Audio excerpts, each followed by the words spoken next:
We are gonna die out here. Someone will find us soon. We're lost, we're out of food and water, and our phones are dead. Well, I've got 5% left, but I'm saving it for Wow Days at BJ's Wholesale Club. Are you kidding me? No, it's their 3-day event where you save up to 65% on appliances, tech, furniture, and outdoor products. But I should probably call for help. Wait, do they have air fryers? Save up to 65% during Wow Days at BJ's Wholesale Club July 10th through the 12th. Visit bjs.com/wowdays for details. BJ's, absurdly simple savings.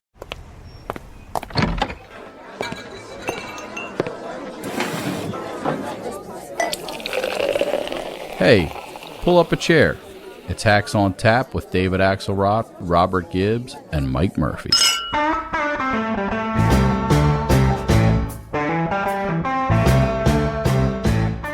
I will also order our government to deny entry to all communists and Marxists. Look, we have Marxists, fascists, communists. They're pouring into our country. We are going to deny them access to our country. Now, the one problem is, what about all the ones we already have that happen to be politicians, okay?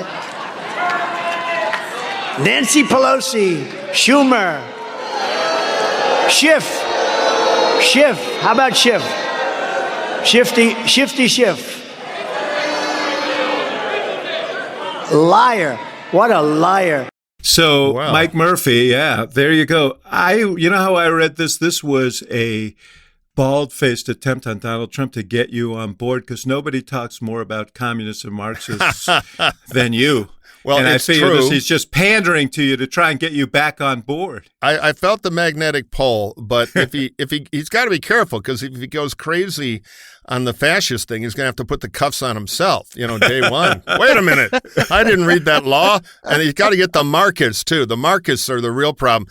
The other thing is we have one legal problem. Quickly, we What's have that? to put a disclaimer on that, because we just made an in-kind to Adam Schiff for U.S. Senate. No Trump kidding. is You know what? helping That him in guy- the primary in California. Did you see his filing? Yes, yeah, they have a money machine. It's unbelievable. And that money machine is basically being run by Kevin McCarthy. When they censured Schiff, the online donations went nuts. I think he probably will ask to get censured again next quarter. Yeah, no, hit me again. I could use another 18 million. The one thing, and we shouldn't go too far, that laughter you hear in the background is none other than the distinguished Heidi Heitkamp, former senator from North Dakota, currently the director of the Institute of Politics at the University of Chicago, which is even more important than being a senator. Heidi, good to, and also we should say a commentator for ABC News, for CNBC as well, right? Man, you are she's an industry, Murphy. It's incredible. Yeah. But the other thing about that, one last thing about it was, my 6-year-old grandson heard me listening to it, and he became very alarmed because he heard the first go round where Trump seemed to be saying he was going to ban markers from the U.S. That's and my right. 6-year-old was like, "What? No markers?" He was just alarmed by the whole thing. But here we are, you guys. We're 6 months, I should say, from the Iowa caucuses. We're turning that corner. And Murphy, despite all of your prognostications, this guy is still in the lead. And though I see your tweets and you say he's fading, I don't see the evidence of the fade. I've got a whole team of zoologists searching the world for the only. In Eastern Europe, there were some illegal experiments, and I might have found a 300-pound crow for you to eat when Trump loses the Iowa caucus. But we have to wait. Here's Can I what. tell you, my friend, I will eat it happily. Okay, I'll eat okay, that you're going to crow need a hell of a happily. fork, but. Mine is a contrarian opinion. It's down to me and Rove who believe this, and I'm talking out of school. Yeah. Well, But- my question is, who do you think's going to beat him? Well, that's what I don't know. I know that get rid of Trump is bigger than Trump, or move beyond Trump. It's not everybody wants the Sorkin movie, particularly Democrats. Go attack him. Be like Christie. They want to take the car keys away from Grandpa. And so it's not about a direct attack, and we're going to talk about a spot. But let me just quickly say, I hear this all the time. I sent some of our time travelers in the Hacks on Tap time machine back to the 2016 race, which is the last time it was really open. And at this time in the esteemed Iowa Register poll, this early, a young David Axelrod was saying, the polling is clear in Iowa. It's Scott Walker. He's ahead by 7, followed by Rand Paul, followed by Ben Carson. No, you didn't say that. I'm smearing you. But the point is... Well, at least you call me young. It's too early in the Iowa caucus to know. The only thing we know is that the forces to move beyond Trump, and we ought to talk about the ad next, are growing. And I'll either be right or wrong. I'm out on a limb. That's the kind of courage you get here. But I'm predicting he loses the caucus. That is a courageous bet that you'll either be right or wrong. I think you're right about that. You're either going to be right or wrong. That's a daring prediction. You can go to the bank on that, crowd. That's true. You conventional wisdom high gurus are all going to be sad. But anyway, let's see. Let's do the ad. Before we get to the ad, because I think it really is an interesting ad and one that bears discussion. I want to talk, the guy who is betting everything on Iowa is DeSantis. I think he knows that if he doesn't have a breakthrough there, he is in trouble, and he is, his super PAC is running a huge field program there. I don't know how that's going to work. He's run into all kinds of turbulence because he's not exactly Mr. Personality, and he's not. But the Times wrote a story the other day, and it's sort of blown up about his courtship of Kim Reynolds, the very, very popular governor there. Because it seems to me that that's an interesting play for him. Well, if I could just say this, coming from a state whose governor is popular, who would get beaten next by president, isn't he?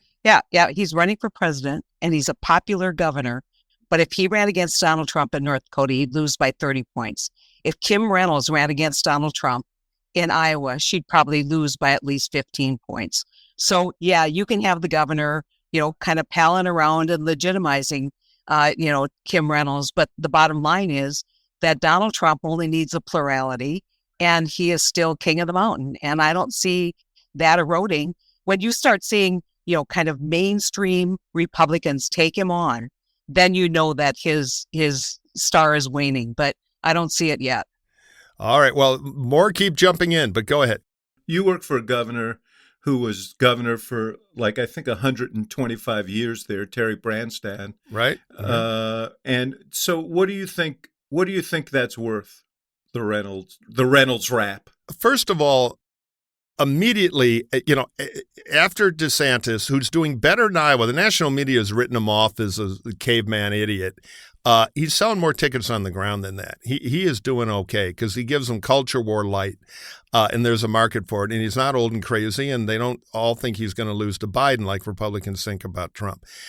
Kim Reynolds is low key publicly, but a strong operator. And a text immediately went off from her staff when Trump went off to me when Trump went off on her.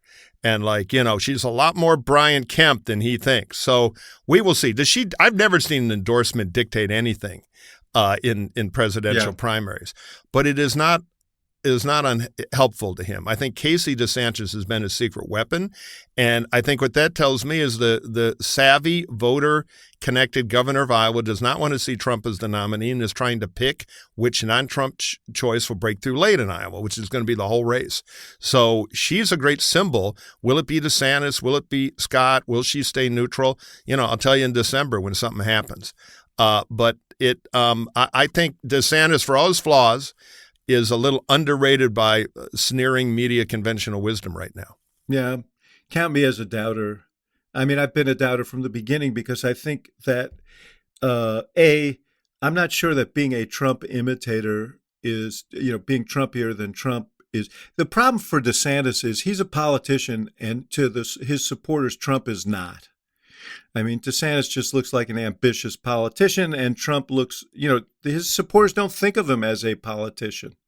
And, and I don't think anything that's happened is changing that. So, but to your point, Heidi, about when sort of center-right Republicans start fleeing Trump and taking him on, you'll know something changed. Your guy, Doug Burgum, your governor, had an interesting interview over the weekend, and let's play a little clip of that.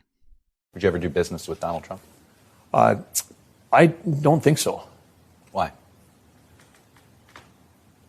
I just think that it's important that you're judged by the company you keep, and you just wouldn't do business with him. No, I wouldn't. So you judge by the company you keep, but he also says that if Trump is the nominee, he'll endorse him for president. So he wouldn't do business with him, but he would vote for him for president of the United States.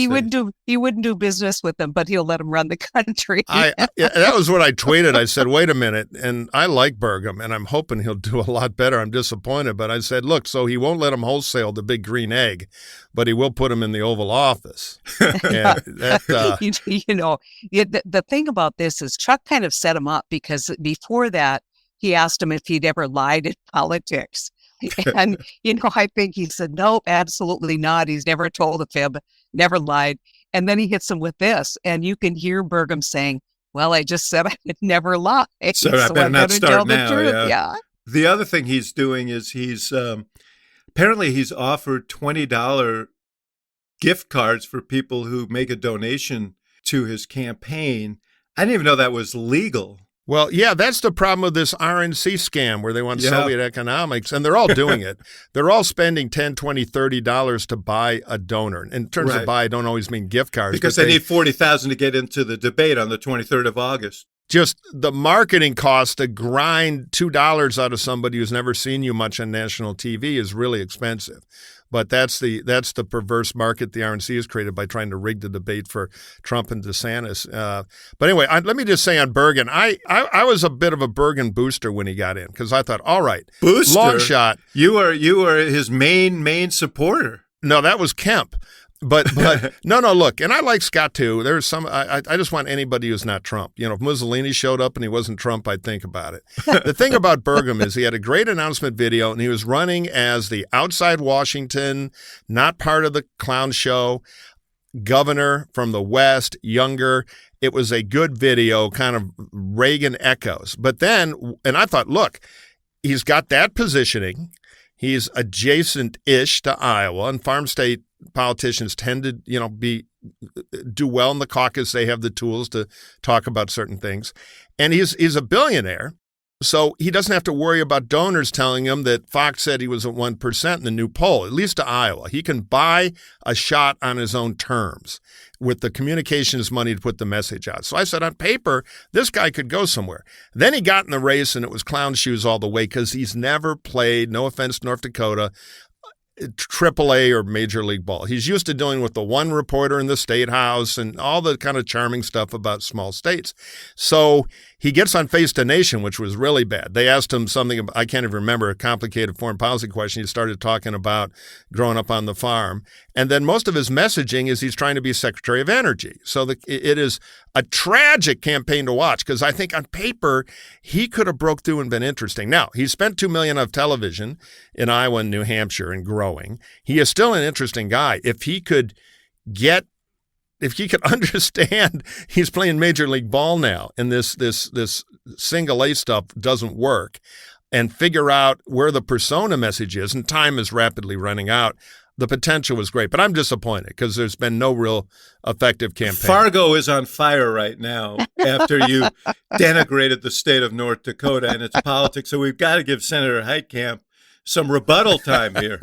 I think if you had gone downtown Minneapolis, which is really our nearest big city, it's kind of where everybody goes for the Minnesota Twins, don't laugh, goes to watch the Vikings, and you ask people on the street, who's the governor of North Dakota? They wouldn't know after 8 years of him being governor. And so when you're judging these candidates, I mean, I think Kim Reynolds, a lot of people know who she is, if across the country, because she's been intriguing. She's been kind of a culture warrior. Burgum has ducked and dodged and weaved so many tough issues and never really planted his feet anywhere. And so when you're a Republican in a state like North Dakota, you don't take any hard knocks. Maybe the really conservative legislature knocks you around a little, but you're beloved and the media is always good. And then you get on a national stage and it's like a deer in the headlights. And, I like Doug, and I hope he does well. I think he's got an important message that hopefully will move the Republicans back to a more traditional economic message, more policy oriented.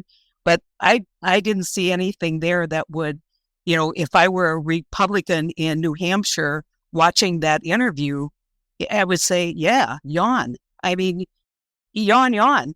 Yeah, he's running for cabinet. Let me just interject. He has so much freedom. It's weird. He's been audacious in getting in, and he has the freedom to run the interested campaign and make news and all that. Yet he's, as you say, deer in the headlights, totally fumbling it. It's very asymmetrical, and it's tragic. And he needs you, Murphy. It's about risk.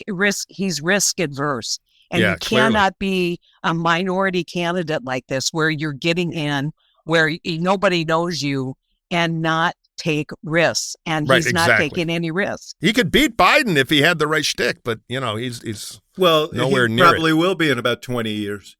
Then he'll be older than Biden. Can I tell you something that I noticed in his interviews that I think is really sort of interesting?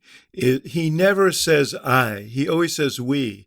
He says the royal we. Another problem. No, he means he and his wife.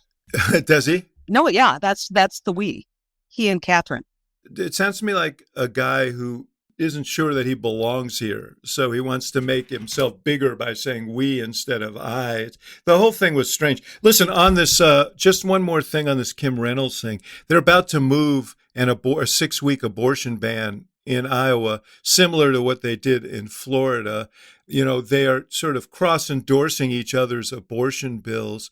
And that's an interesting play in the Iowa caucuses with the, large evangelical vote there. So now, I've said this before, if DeSantis does blunder his way into this nomination, all of these things he's doing to win over the right immediately flip on him and become big liabilities in a general election. But in the Iowa caucuses, the two of them work in that same side of the street on the 6-week ban may actually help him. It's a mixed bag. I mean, I think people are forgetting in this Iowa caucus, there are 172,000 Democrats and Dem-leading independents with nothing to do on caucus night. And it's very easy to show up and vote. I'm not sure it'll be the same, movement, Christian conservative numbers as usual, but we'll see. They are playing with fire because we have created a federal abortion issue by taking a perceived right away, the court doing that, and the Republican, a lot of them applauding it. It just has created a very troublesome general election issue, and we'll see how that plays out. Culture wars, if you're a Democrat running in a red state, the last thing you want to talk about is culture. You want to talk about economics, you want to talk about foreign policy, you want to talk about infrastructure, and now the table has turned. Even in these very red states, this is not a winning issue for a lot of Republicans. And so you saw Burgum in that interview. He got trapped into saying he would not sign any federal abortion restriction. That's going to hurt him in the Iowa caucus with the evangelicals. I mean, I would exploit it if he ever caught some traction. So abortion is one of those issues that the politics has completely flipped, even in red states, particularly red states. Yeah. We wanted to talk about this ad, Murphy. Yeah, we should. Why don't you tee it up? Because it's an interesting approach to how you go after Trump. So the new ad is out from the Club for Growth, but I'm not sure it's so much for them. They're kind of transactional. I think they could be the conduit for other money. I wouldn't be surprised. Yeah, it's a super PAC that is super PAC, exactly. So donor gives to donor gives to donor gets ad, and it's a permission structure ad. And we're radio here; it's hard to see, but we'll put it up. We'll put up a link to it. But it's very interesting. My guess is the money behind it probably came from places like Florida and South Carolina. But let's take a listen. It's a guy on his porch. A classic kind of working class, middle class, white guy in his late 40s or 50. I'm not really a fan of what's going on right now.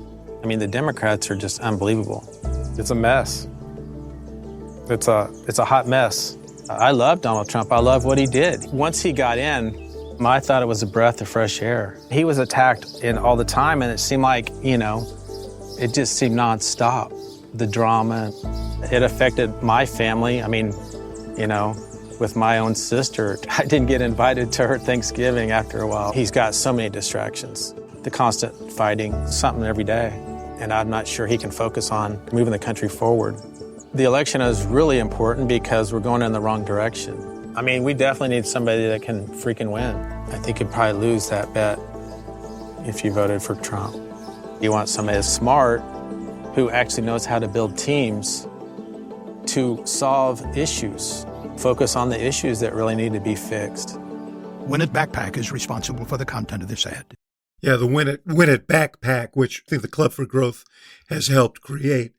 Heidi, Mike described it exactly the right way, which is you've got to meet voters where they are. They're not ready to expel Trump, and they want permission to move away from Trump. And this is a permission structure spot. I think it was very, very clever. This is a very smart ad, because the best ads are always the ones where you amplify what people are already thinking. And this is exactly what movable Republicans are already thinking. Like, can we win with this guy? And, you heard him say, I like what he did. He was a breath of fresh air, but it was a lot of drama, caused family problems. I mean, and I remember the ad just listening to it once. And so that tells you that it is going to resonate with certain people. The question is, do those 30-second commercials, this kind of advertising, does it still work in the way that it worked, 15, 20 years ago? I don't know. But, I think if I were going to run against Donald Trump as a Republican, that's an ad that I would spend a lot of money on. And that's going to be up in Iowa and other places soon, and it's going to escalate. The next argument they have to break out there is, I don't want to lose to Joe Biden, which should have been Burgum's answer, by the way. A vote for Trump becomes a vote for Biden. That's the tragedy why others of us are running. Anyway, so yeah, I thought good work, more coming. I have a feeling the funding will be good for that, because that's an ad every candidate but Trump can agree on. And so I think, and there are other efforts. The Kochs are going to do something like this too with multi-millions. So again, this is the beginning of the campaign. We'll see how it goes. But that is great messaging. Yeah, but Mike, I wonder, once the pile-on starts, if that, just as the indictments have solidified some of Trump's base, once the pile-on and all this attack comes, is that going to harden the hardcore Trump base that still could win in a plurality kind of situation in Iowa? Right. Well, that is an argument you hear a lot, but it, in my view, overestimates the so-called Trump hardcore base. You boil it off, you're not at 40%. And I'd see a lot of private data on this. It gets down to the high 20s pretty quick. So we'll see. But I'd rather have Trump in the high 20s than the high 40s. Is it the high 20s in Iowa, or is it the high 20s nationally? It's worse in Iowa, because Iowa's the national polls, in my view, don't mean anything till after the first caucus. Because Iowa, and to a lesser but important extent New Hampshire, are the only places where there's a complicated market, where the dogs are starting to taste other dog food. Nobody in the Michigan primary really knows what a Tim Scott or even very much a DeSantis, let alone a Burgum or a Hutchison or a Nikki Haley is. So, we'll see. I mean, I never forgot when I worked for Lamar Alexander in 95, we came in and kind of surged into a close third in New Hampshire, and all of a sudden we were tied for first place in Illinois, and we hadn't been there in a year. The polls move quick when stuff starts happening. So we'll see. We'll see. But a good ad. I'm hoping to see more of it. You never did get to Illinois, did you? We voted there 11 times. We just didn't ever have to show up. I just threw that you up set there that for one you. up. Yeah. But anyway, just back to my point a little bit earlier, these are the new ingredients, the new information coming into the campaign we're seeing. This is so much better than the Christie attack. The Christie attack is helpful, but it's not going to do anything to help Christie. This is more generic to open people's eyes to a winning alternative to Trump, and we'll see if it works. But I was going to see it. I have a slightly different estimation of where Trump's floor is. I think it's a little bit higher than you. I think it's more like a third to 40. We'll see. We don't know. The great imponderable is we don't know what the accumulated weight of all of this legal stuff is, and whether, people continue to say this is just a beatdown like this guy did in this ad, and so I'm not going to move off of Trump because of it. Interestingly, a story just broke overnight. Trump's lawyers right before midnight got papers in, and they're really trying to delay the trial as long as they can, I think, until after the election, on the theory that that's his get-out-of-jail-free card. And it may be that having these things hover over him is helpful to him in the primaries. If he gets convicted in one of them, we'll see. But that's a good point. I just pitched the other dimension. People can like Trump and vote for somebody else simply because they think Trump can't beat Biden. Mhm. You know, we're not asking the Yeah. party to execute Trump, just not lose to Biden. But Mike, the equation you're taking out of this is Trump. I mean, Trump's going to be on the hustings. He's going to say, this is malarkey. You know, they're trying to, they're trying to stop our movement, our MAGA movement, and you got to help me move MAGA forward. And Yeah. so if this isn't a vacuum, I agree with you, but Trump is still the most persuasive person for Trump. Yeah. And he's pretty darn good at it. Yeah. Yeah, but it's Godfather 4, you know, but we'll see. We'll see. You think he's jumped the shark? There's Trump fatigue. They don't have to hate him. But they believe he's going to lose to Biden. And the Biden is there's so much energy to beat Biden in the party. I just want to say one other thing about that. And that is that there are purists who don't care if they lose to Biden. They're just going to advance an agenda. Right. No, there are. And I just don't think they're enough to win the nomination, but that's the question. That's the question. Listen, you said you used the word, Heidi, malarkey, which and assigned it to Trump. It's actually a Biden word. That's one of his favorite words. Well, yeah, we will see. There's going to be a lot of malarkey in the campaign, and we're going to get to Biden next. One quick, and we'll do more of this in a later episode, but the second quarter through the end of June, Federal Election Commission reports are starting to trickle out, which are the important X-ray. Heidi, you remember this stuff well from when you were a senator and raising money. It shows a lot of numbers for your super PAC, for your campaign, including cash on hand. And I've been a real bear on Nikki Haley, but she went from $4 million at the end of Q1. We don't have the other reports yet, up to the high sevens, almost $8 million. Now, we know the campaign manager always stuffs a couple $100,000 worth of bills in a drawer to puff that number up, but it's not a great number, but it keeps her in the race. I thought it could have been a disastrous number, and they found a few million. So she doesn't have money to do a lot right now, but if she has money to do later after good debate, could be okay for her. But we'll be back with a lot more of that. Here's a segue alert. We need a segue kind of signal for a segue alert, Fox. Here, you got one? All right. Okay. One person who hasn't disclosed how much he raised in the last quarter is the President of the United States. And it leads me to this question, which generally is a sign that it wasn't a great number. DeSantis got his number out right away, which was 20 million, which was pretty impressive and more for his super PAC. But we haven't heard from Biden. And my question for you, Heidi, is there is no campaign headquarters. There's hardly any staff. They didn't announce their money. What's going on? Well, I think I told you that I was in a room with the former Speaker of the House, who basically said he didn't think Biden's running. He said that where's the indication he's serious about this?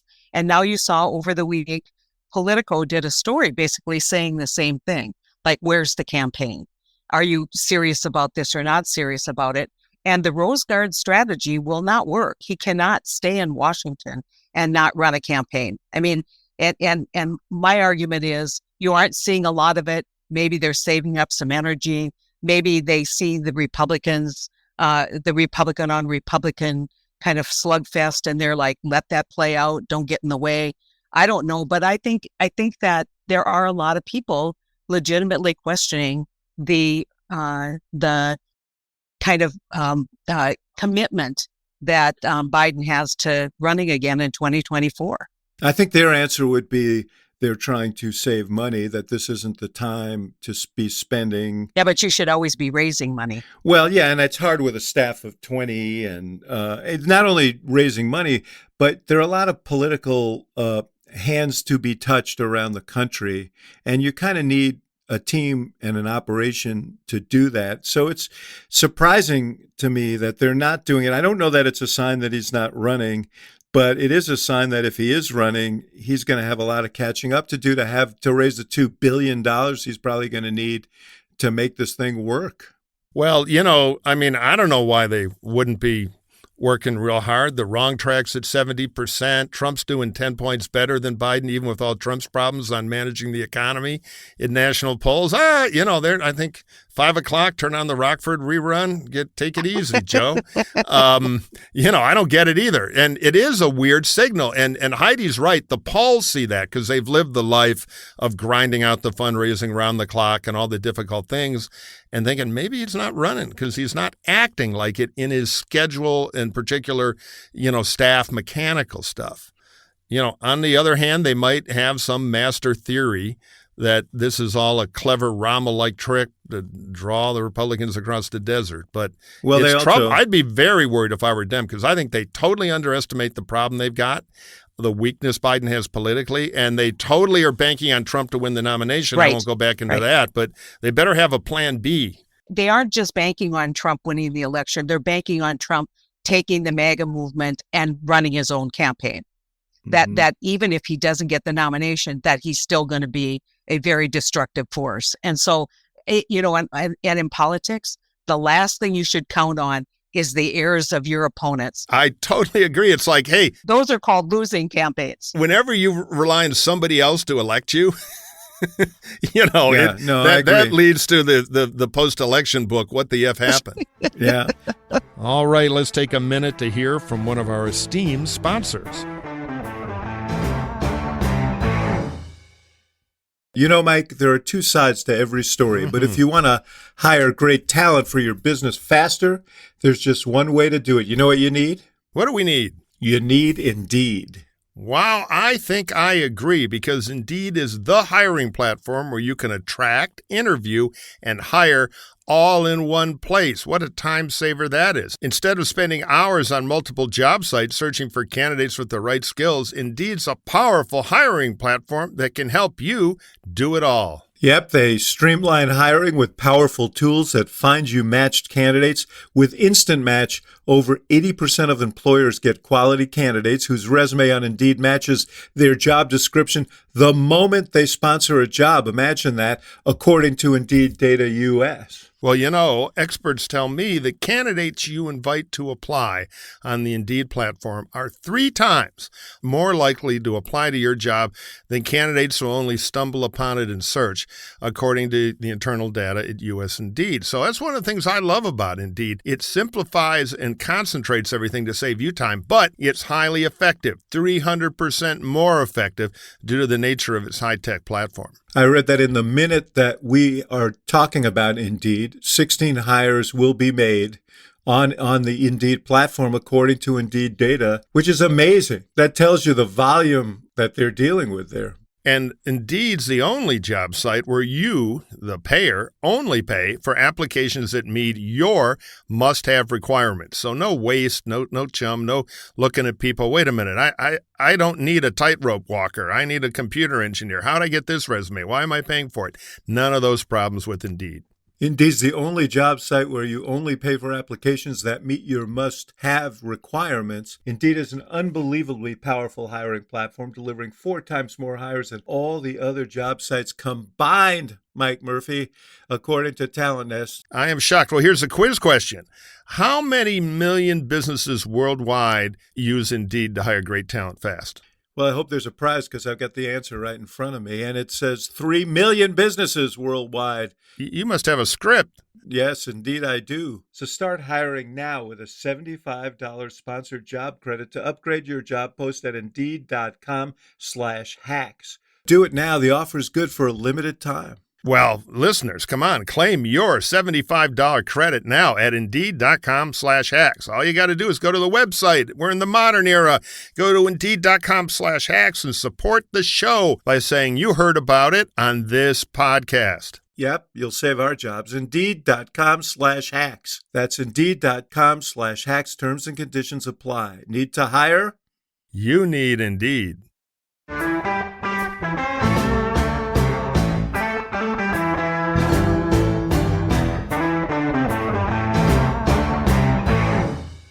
You mentioned the economy. The polling. I think you were being generous. There are polls that have a larger advantage for Trump on the economy. But the number, the economy itself, is actually, when you think about where we were when he became president, where we are now, and 13 million jobs created and all of that, you'd think he'd get, and all the infrastructure stuff, and they're trying to roll that out now. And here's Governor Phil Murphy of New Jersey commenting on that. Do you believe that Donald Trump presents the best contrast for Joe Biden's reelection? Or are there other candidates that you think would be easier for Joe Biden to face? I don't know that. I think this, Chuck. I believe a strong economy and a powerful foreign policy hand, and the president has exhibited both. I think that's a winning hand no matter who they're up against. I'm not suggesting it's a runaway election like it was in 1984, but if you've got those two engines on your side, that to me is a winning hand no matter who you're up against. Yeah, I mean, the problem with that is if people are not feeling it. Right, exactly. They don't believe it, so it doesn't matter. If they don't, it's not really an objective measure of the economy. Now, the consumer confidence is rising, inflation is coming down. Economists are now less convinced that there's going to be a recession. We'll see. But Heidi, right now, he's not getting a hell of a lot of credit. No, and the misery index actually would indicate that things are getting better for people, but it's going to take a while for people to feel it. And the bottom line is first impressions matter. And when you come in and, you have huge inflation numbers, people kind of remember that, even though they're not paying $10 a dozen for eggs and it's down to, the low $3 range. They remember that $10 and they remember the $5 gas or the $6 gas. And so that first impression needs to be overcome, but you can't do it from the White House, right? You can't, No. you got to get out there and you got to tell your story. And, the reality for so many of these candidates, and you think about back to the midterms, we had lousy economic numbers. And so I'll make this argument, but the Dobbs decision turned the midterms around. And so these culture issues are going to continue to play a huge role. And you just can't look the way, in the old days, it's the economy, stupid. The midterms would suggest it's not just the economy. It's still nothing. When people are riled, nothing's bigger than the economy. I agree. We've created a whole new culture set, which is fun in Republican primaries, not so fun in the suburbs in a general election. And as far as the numbers, I remind me of 92. In the late, great President George H.W. Bush, the economists would always come in and say, the numbers are great, it's all turning around. And, nobody believed it. In politics, you never get credit. You take it. And when necessary, you steal it. And it takes active motion. The misery index at that time was not as good as it is for unemployment and Biden. inflation. Yeah. They're going to have the New York Times is going to have great editorials of statistics. 9 out of 10 economists will think it's wonderful. But here's Biden's real problem. It's not just economic frustration, and I think he ought to be doing we've only just begun stuff, to quote the great ad man Martin Purvis, who was emailing some of this, invented the ultimate driving machine, tightest ship in the shipping. One of the best copywriters in the history of advertising was pitching some ideas about this for Biden. They ought to listen to him. It is the perception that because Joe's so old, he can't be on top of the comeback and everything. The two merge together. And that is the problem, because the old thing is indelible ink. They've got to fix that. If the Biden Brain Trust were here, if Anita Dunn were here, or someone else from the Politburo that's running the campaign from the White House, if they were here, what they would say is, you smarty pants jamokes were all writing us off 4 years ago. You all said we didn't know what we were doing. And guess what? Our guy, every time he walks in the room, they play "Hail to the Chief" now. Okay, so we know, we have a plan, and we're confident in that plan. I'm sure that's what they would say. No, they you're have a right totally to have right, a chip and on they'd their say shoulder. it with conviction. Yeah, I would say, okay, but I've heard that from every one-hit wonder in the history of songwriting too. You guys won by an inch against a madman in a glow-in-the-dark orange freak show haircut with the worst record of criminality in the history of the American presidency, made Nixon look like Mother Goose, and you inched it out by 40,000 votes. So before you start pinning medals on each other, show me a campaign, because I'll take 70%. I got thrown out of the White House in 91 as a young pain-in-the-ass consultant in the Bush thing, because they called everybody in, and they were bragging about their numbers after the war. And I said, yeah, but the wrong track 65 isn't going to be about the economy. And all of a sudden my chair started moving to the door by itself. And that for, I was out. And the hubris of a White House staff, because everybody held to the chief all the time, not to be underestimated. So they could use more fear, less cockiness. That would be what I'd say. Absolutely. And they'd say, shut up, Republican. And that would be the end of the meeting. I mean, think about this. So Clyburn comes in and saves the campaign, right? Right. So we all have to acknowledge that this was the great South Carolina turnaround, because he understood rightfully that a moderate candidate, someone that looked like Trump, had, or that at least was in that same generation, had the best opportunity to beat Trump. That you couldn't beat him with Bernie, you couldn't beat him with Elizabeth. So he makes this decision. He's old friends, and then they get lucky in the midterm. And they think they won the midterms, as opposed to the Republicans lost the midterms. And so, that the last thing you need is hubris in campaigns. You need humility and you need strategy. And what I would say is, show me your strategy. Don't tell me about how you're behind the curtain, you're brilliant. I've got to see it in the field. I've got to see it in the ground, on the ground. And I think we should be worried. Of course, as we discussed earlier, their strategy is similar to 22, to allow the Republicans to destroy themselves. And as you guys pointed out, it's always risky to rely on your opponent to do the heavy lifting for you. I mean, think about this. What football coach says, okay, if they fumble 5 times on the field, we can win this. So get out there, boys. Exactly. Well, I think the Bears have had a couple of coaches like that, but but anyway. That was my plan to win the heavyweight belt from Tyson. I had a very clever strategy. I was going to stand there and he was going to break his hand on my face. And I was wondering what happened to your left ear, Murphy. Now I know. So, I gave him a hell of a fight. I could have been the next Tex Cobb. So we got to take advantage of that, because a bunch of your very good friends in the United States Senate have tough races in 2024. John Tester in Montana, Sherrod Brown in Ohio, Manchin, if he does run in West Virginia. It looks like Dave McCormick could run in Pennsylvania against Bob Casey. The Republican Party has done a much better job, and they seem determined not to let a repeat of 20 and 22 happen. They're recruiting good candidates. How concerned are you about that? Well, I mean, I think these races have been nationalized in a way that they were not when Kent Conrad and Byron Dorgan represented North Dakota, right? So you could run as a Democrat, and outperform your Democratic presidential candidate by 20 points and still win. So the first concern that they should have is those Biden numbers have to get up. And Biden has to do better in states like Montana for that to happen. But you also have to look at the personalities. And Sherrod Brown, I mean, no one's going to out working class someone like Sherrod Brown. John Tester, no one's going to out Montana John Tester. They're trying to run kind of an import, only been there 10 years, and go back to our discussion about Doug Burgum.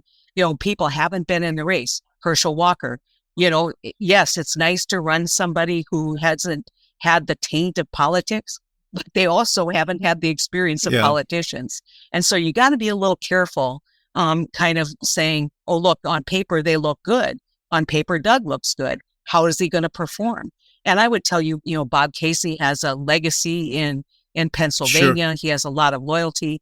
I think that the states that you got to be concerned about are, Montana and Ohio, and that's against a backdrop. Well, where certainly West I don't Virginia. really see West Virginia. Yeah, but I don't know if Joe's going to run. But you run that against a backdrop of where could you possibly pick up a seat, and that gets really tough. That math gets really tough. And the R's know it. I mean, this is, in the view of the party, the chance. Heidi, let me ask you a question, because if we had a bunch of Republican strategists here, this is something, and you're well qualified to answer it.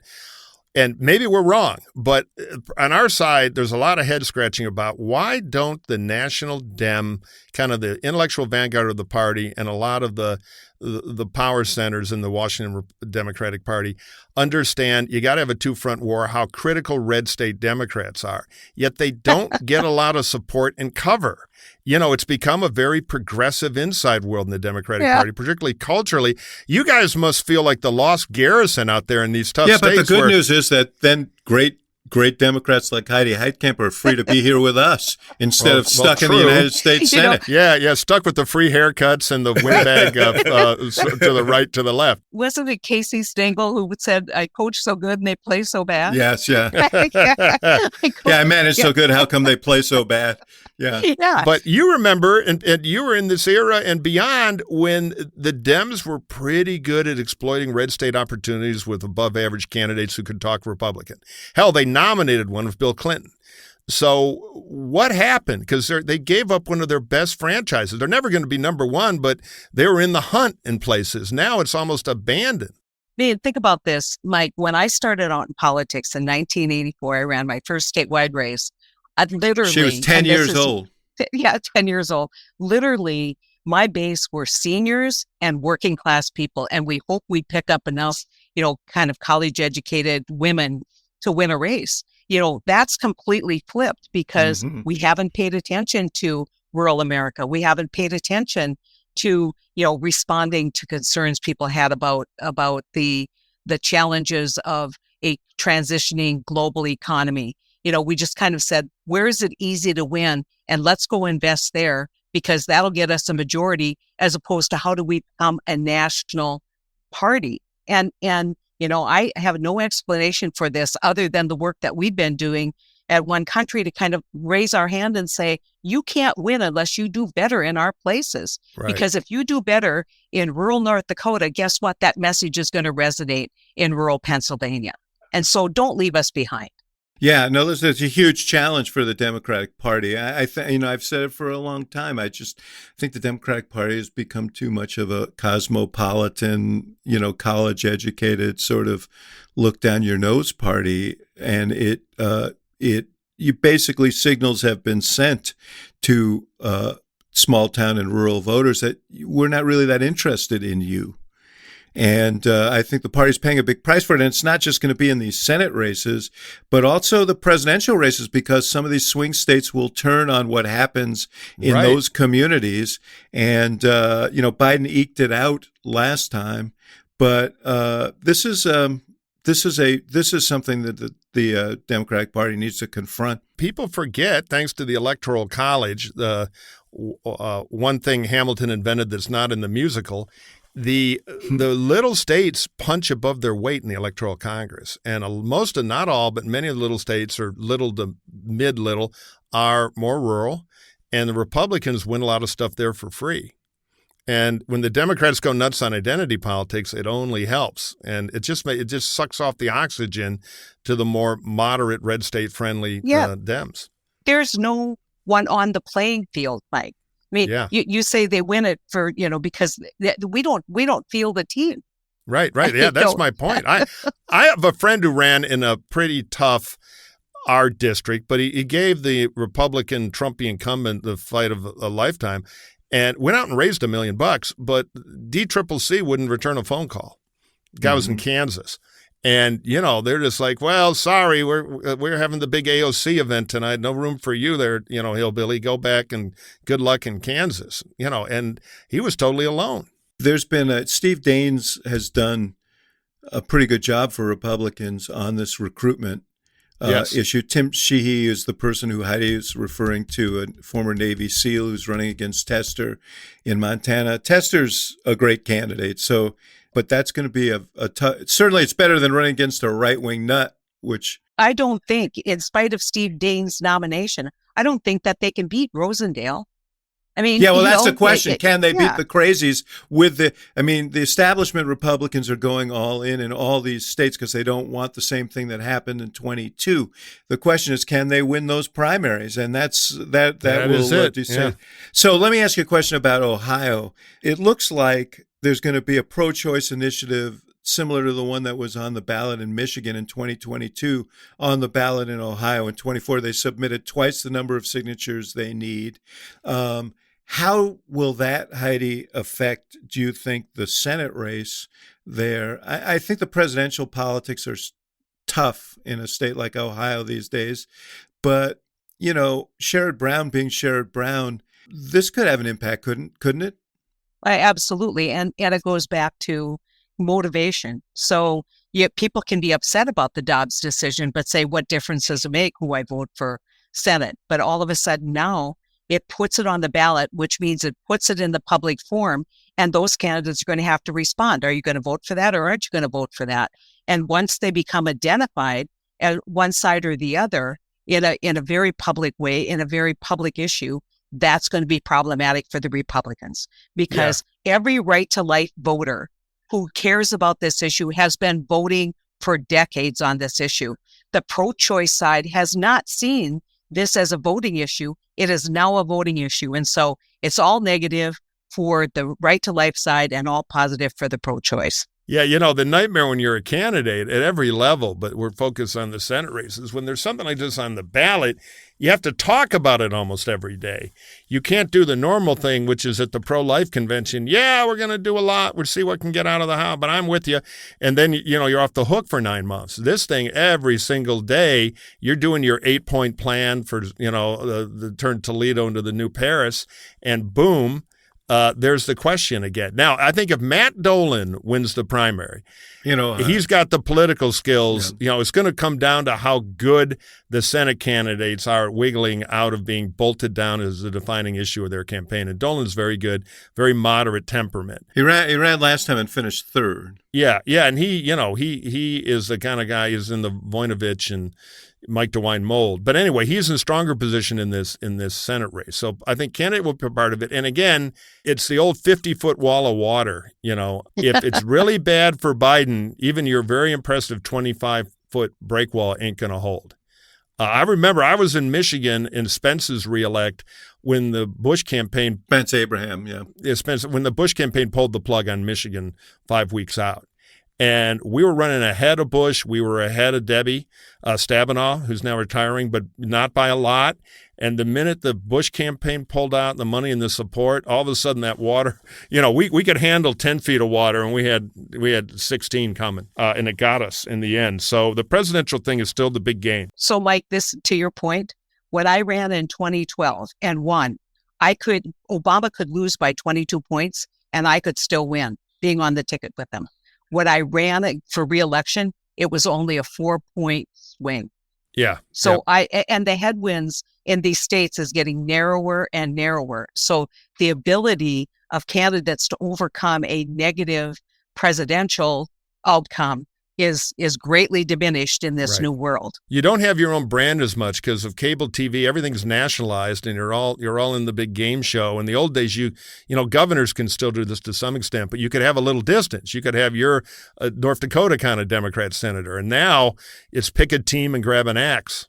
And it just doesn't give you that room. Yeah, which is bad for the country, by the way. It's terrible for them. Very bad, very bad. Okay, let's take a break right here for a word from our sponsor, and we'll be right back. It doesn't matter what your politics are or who you voted for, unless you're a communist. I know, that's why I hang around with you. Exactly. I make the same exception, buddy. Anyway, everyone should have the right to express themselves freely. But sadly, the big tech monopoly has instead opted for silencing tactics and censorship. To fight back against that attempt to control the internet, lantern of freedom, I use ExpressVPN. Ever wondered how free-to-access tech giants make all their money? Well, by tracking your searches, video history, and everything you click on by building a profile on you and then selling off your sensitive data. But when you use the ExpressVPN app on your computer or phone, the software hides your IP address from third parties. That makes your activity more difficult for companies to trace and sell to advertisers, and it helps keep your online presence more anonymous. What's more, ExpressVPN encrypts 100% of your network data to protect you from eavesdroppers and cyber criminals. Look, think of ExpressVPN as a tube made out of the same stuff that Iron Man's armor is. It keeps your data safe from all the prying eyes in the internet and even some of the companies that give you service. It is incredibly important for security, which is why ExpressVPN is rated #1 by CNET, Wired, TechRadar, and countless other highly credible tech publications. So let's stop allowing big tech to revoke our rights to free speech. Why not revoke their right to your data instead? Secure your internet with a VPN we trust for online protection. Visit expressvpn.com/hacksontap. That's expressvpn.com. expressvpn.com/hacksontap to get 3 extra months with our exclusive link. expressvpn.com/hacksontap.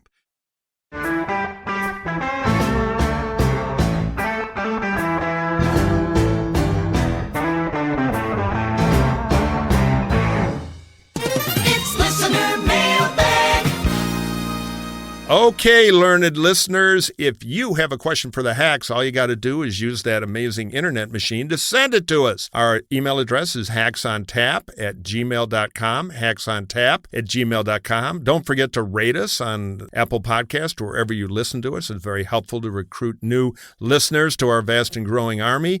And finally, a little personal plug here. I've been toying around with Substack, so you can find me on Substack. I just posted my first essay called Happiness and High Voltage. I write about weird stuff there, including, get this, liberal Democrats, I'm now driving an electric car. This son of Detroit, who can still tell you who Linda Vaughn was from the 70s and was obsessed with horsepower. I now love my electric car.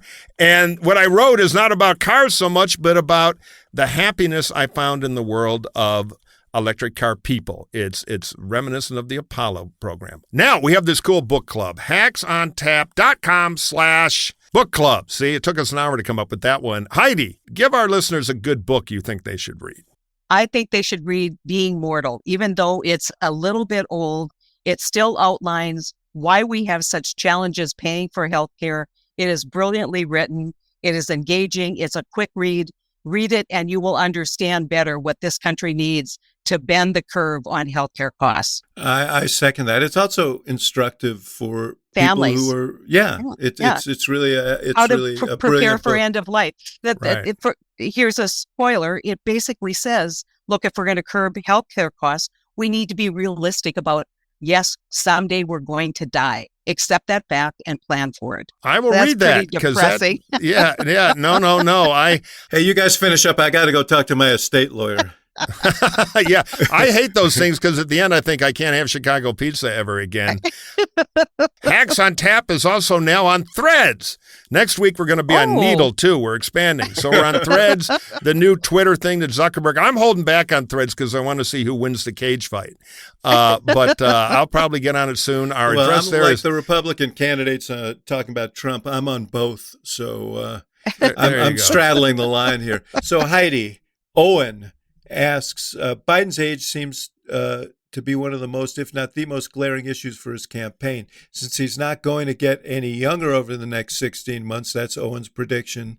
Shouldn't his campaign try to own his age and try to make it into an asset? How would you go about doing that? You got to go with the assets you have. And, the thing is, it's not about whether it's an asset, is whether you can diminish the liability factor. And you do that by, number one, doing everything that you can to talk about your great record, talk about how you've led this country, how now we have a higher standing internationally. I mean, I could give the Biden pitch, but, you want to say, as an old guy, you don't do that. I mean, you basically try and make age a non-issue, not a positive issue.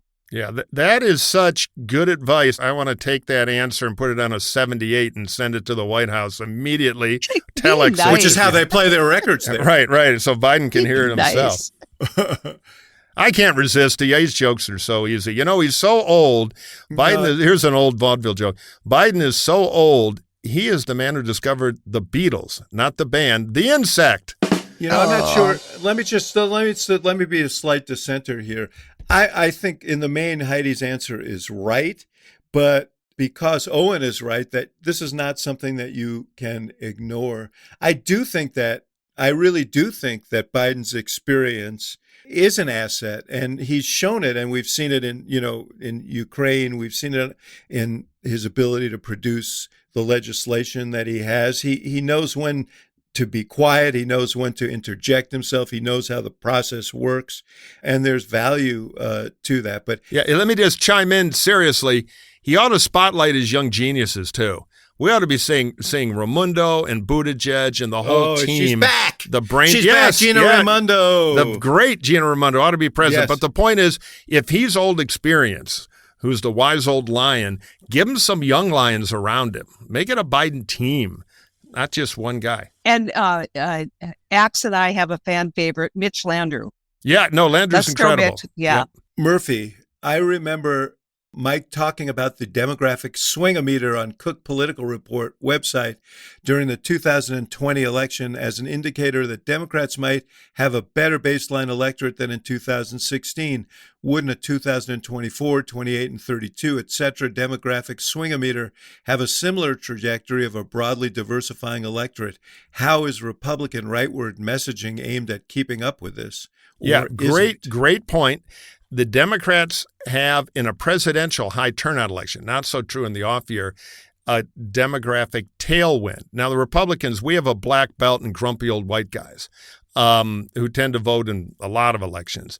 The more fickle, younger voters and voters of color tend to vote overwhelmingly Democratic, with one big exception I'm going to talk about. So presidential elections help the Dems, and the fact the country is becoming less. The white vote used to be in the 80s and is steadily shrinking. That the Republicans are so bad at competing for their votes. The only aberration to that is we've been doing better with Latino voters as of late, a lot of it on these cultural issues that the Democrats tend to be kind of uncomfortable with. I remember in particular the solution to Dade County for Biden was to keep sending Kamala Harris there, and there are tensions there, and she was the wrong messenger to that community. Now, the countervailing thing that may be fixable, should be fixable, but younger voters are showing remarkable lack of love for Joe Biden now, even within his coalition. Now, I think eventually they will come home, particularly if it's Trump. If it's somebody else, maybe not so much. But they have a particular Biden problem with voters they ought to get pretty easily. My guess is they can get a lot of them back.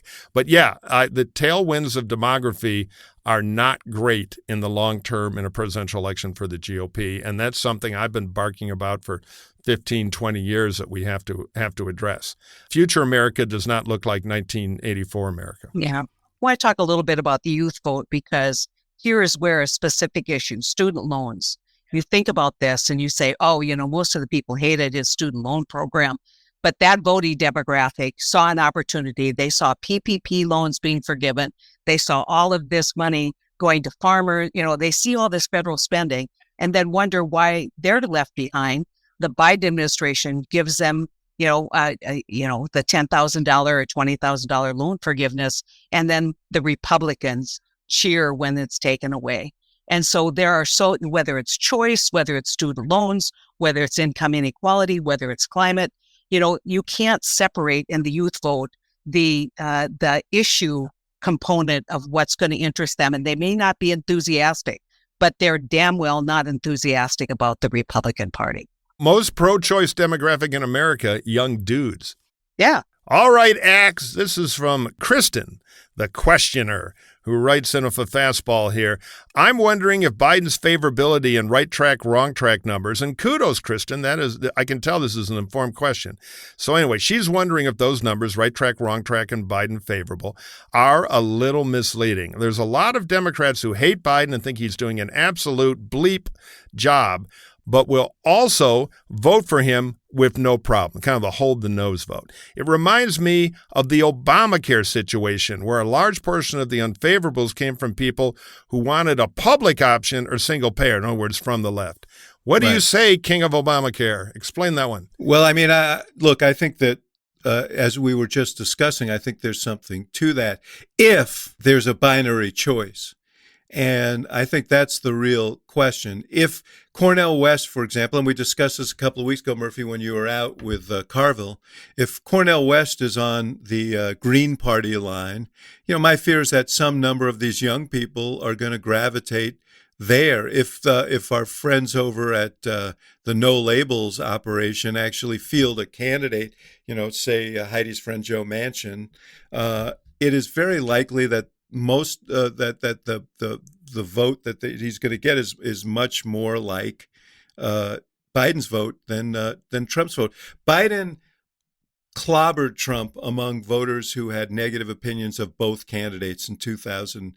Yeah. If they have another alternative, that's going to reduce that advantage, and it could be determinative. So I keep harping on this, and I'm going to keep harping on this. I think this is going to be a real wild card in the election. I want to tell a story, if I can, about a kid that I met at Brown University from New York who wanted to vote for the Green Party, but he said, I cannot vote for the Green Party if I think it's going to elect Donald Trump.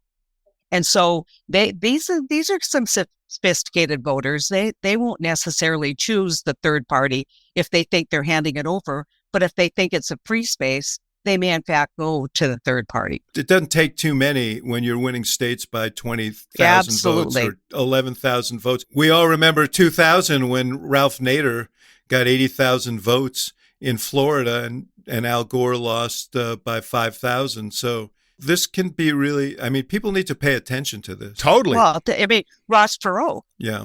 Bill Clinton wouldn't have been president without Ross Perot. Yeah, no labels. It really is no labels, just Trump. But cue the scary thunderclap, because what happens if it's not Trump? Then a lot of that glue the Biden world is counting on goes away. Well, we will be here to report every bit of it and give our wise, even if uninformed opinions on it. And Heidi Heitkamp, I love seeing you in our other side jam over at the Institute of Politics, but it's great to have you come back often. And we need that Fargo wisdom. Thanks, you guys. That's right. Right. Coffee and rolls. All right. Thank you, Heidi. Appreciate it. Take care, All right, you guys. All right. See you.